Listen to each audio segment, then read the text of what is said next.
தமிழ்நாட்டில் இருக்கும் ஒற்றுமை சிலரின் கண்களை உறுத்துகிறது என்று முதலமைச்சர் மு.க.ஸ்டாலின் தெரிவித்துள்ளார்.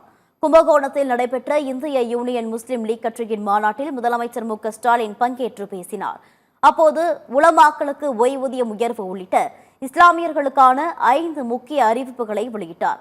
தொடர்ந்து பேசியவர் இஸ்லாமியர்களை சந்தித்ததில் மகிழ்ச்சி அடைவதுடன் பெருமையும் அடைவதாக தெரிவித்தார். வழிபாட்டு தலங்கள் என்பவை தொழுகைகளுக்கான இடங்கள் மட்டுமின்றி சமூக ஒற்றுமை, சமூக வளர்ச்சியுடன் தொடர்புடையது என்றும் கூறினார்.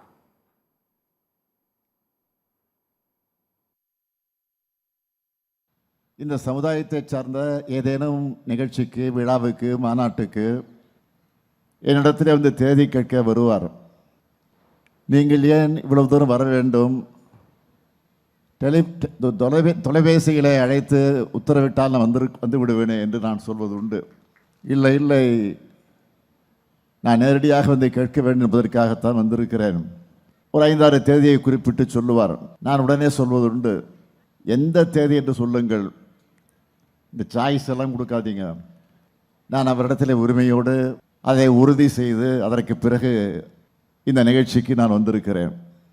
இந்த பயணங்களால் ஏற்படுகிற அலைச்சலை விட நீங்கள் தரக்கூடிய அன்புதான் எனக்கு மிகப்பெரிய மகிழ்ச்சியை, ஊக்கத்தை, உற்சாகத்தை ஊட்டி கொண்டிருக்கிறது.